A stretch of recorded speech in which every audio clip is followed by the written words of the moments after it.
สวัสดีครับมื้อนี้มาพ้อกันกับบุกงานการแสดงของหมอลำทุกคณะดังๆในประเทศไทยล่ะมื้อนี้วันที่8นะครับสำหรับพี่น้องผู้ที่สนใจอยากฟังว่าหมอลำคณะนั้นใดดังๆคณะใดขวัญใจของท่านไปแสดงอยู่จุดใดหม้องใดเพื่อว่ามันสิใกล้บ้านท่านโดยที่บ่ต้องเข้าไปค้นหาทางช่องอื่นไปอ่านให้มันเมื่อยลำบากนะครับเฮ็ดกับข้าวกับน้ำก็ฟังไปนำ นะครับสำหรับคลิปนี้ก็มีหมอลำหลายคณะนะครับมื้อนี้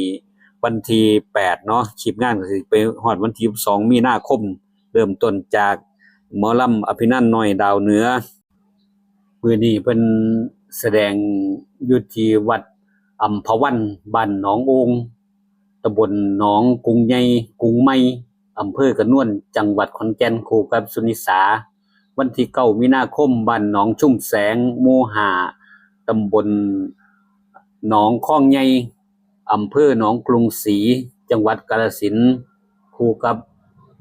นันทิยาวันที่10มีนาคมวัดมหาชัยบ้านโคกกลางตำบลวังหินอำเภอน้ำพองจังหวัดขอนแก่นแล้วก็วันที่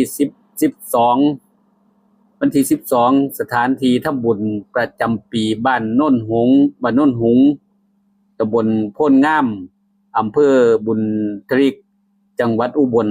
ราชธานีคู่กับสุนิสามาต่อกันด้วยลำไยไหทองคำมื้อนี้วันที่8ช่วงเช้าคงสิเข้าของอัดล่ะงานที่2งานเลี้ยงประจำปีวัดดอนใหญ่อำเภอลำลูกกาจังหวัดปทุมธานีวันที่9แสดงอยู่ที่วัดสิเลี่ยมพุทธารามอำเภอไพร่บึงจังหวัดศรีสะเกษงานที่2งานของดีมหาผู้ปรีที่ผู้สิงห์อำเภอผู้สิงห์จังหวัดศรีสะเกษวันที่10งานที่1เปิดตัวโครงการปูนวิลล่าที่พัทยาจังหวัดชลบุรีงานที่2วันที่10ล้านยังโสดอำเภอปลวกแดงจังหวัดระยอง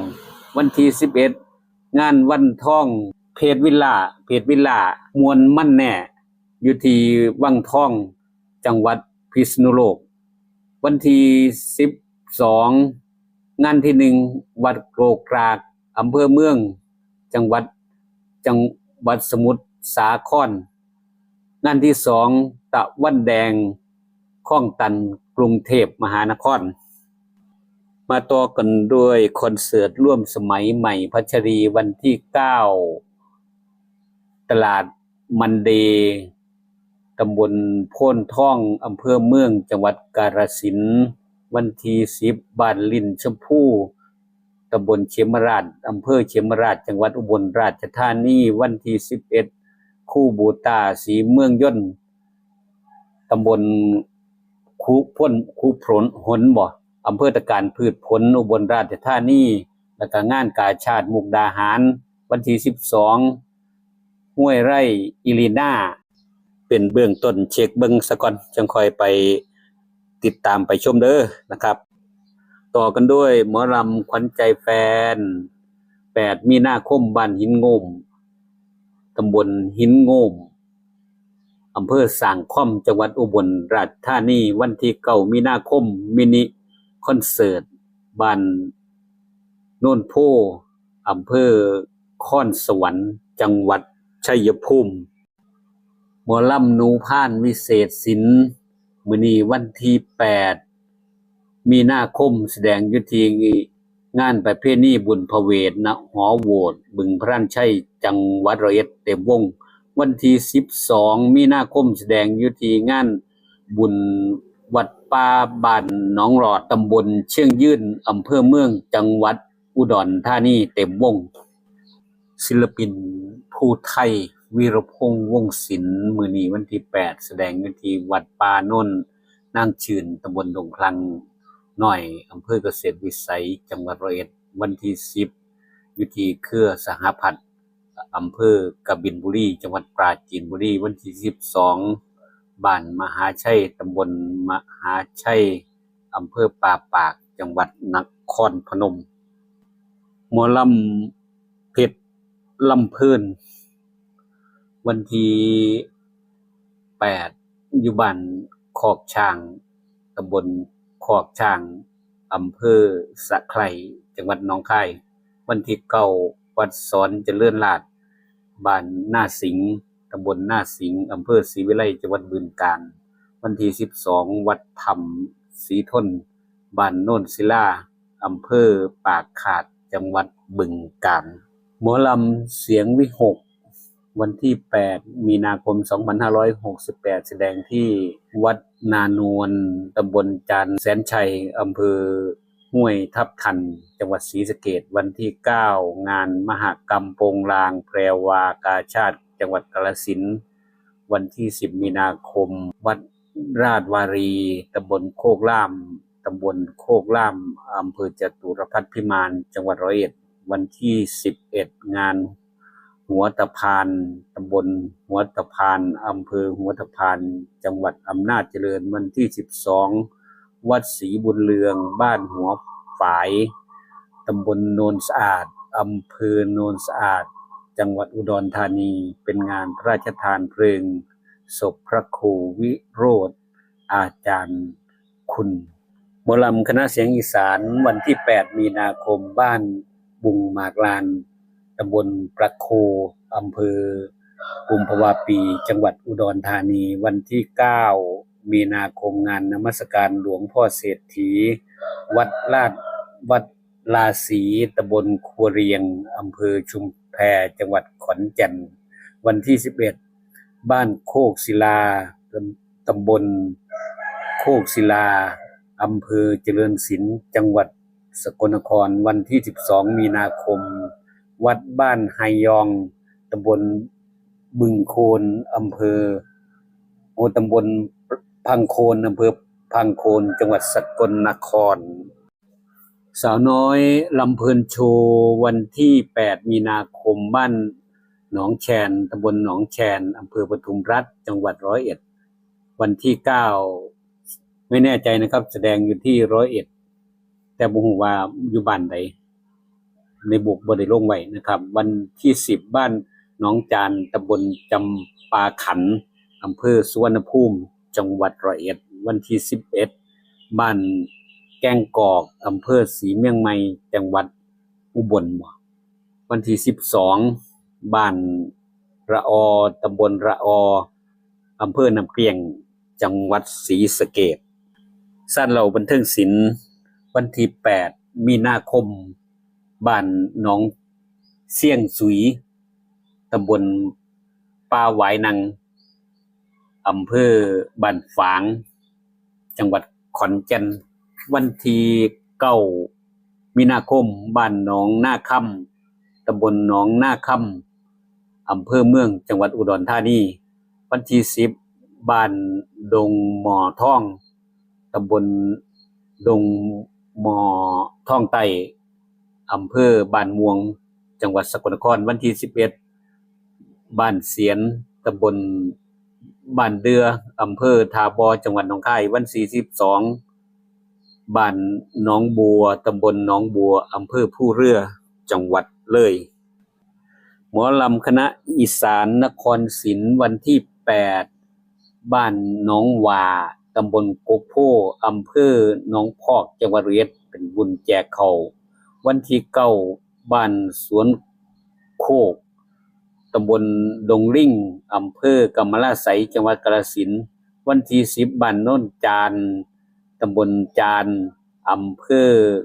กันทราล่มจังหวัดศรีสะเกษงานเปลี่ยนผ่าหลวงพ่อหนุนหลวงปู่หนุนหมุนวันที่11งานหอกลองตำบลฝ่ายหยาดอำเภอมหาชนชัยจังหวัดยโสธรวันที่12บ้านหัวไผ่ตำบลหัวไผ่อำเภอโขงเจียมจังหวัดอุบลราชธานีบุญประจำปีคำขุนร่วมมิตรวันที่8มีนาคมวัดเวียงรอมตำบลหน้าดวงอำเภอหน้าดวงจังหวัดเลยวันที่9วัดป่าหวายตำบลบางไส้ใหญ่บางไส้ใหญ่อำเภอเมืองจังหวัดมุกดาหารวันที่10บ้านสุมเสา ตำบลสุมเสาอำเภอเพ็ญจังหวัดอุดรธานีวันที่11บ้านน้ำพ่นตำบลน้ำพ่นอำเภอหนองวัวซ้อจังหวัดอุดรธานีวันที่12วัดธาตุประสิทธิ์วัดธาตุประสิทธิ์อำเภอหน้าหว่าจังหวัดนครพนมหมอลำใจเกินร้อยบอยสิริชัยวันที่8มีนาคมวัดศรีบุญเรืองบ้านเปรียตำบลหนองบัวสิมอำเภอคำตะกร้าจังหวัดสกลนครวันที่9วัดศรีชมพูองค์ตื้อตำบลน้ำโบงอำเภอท่าบ่อจังหวัดหนองคายวันที่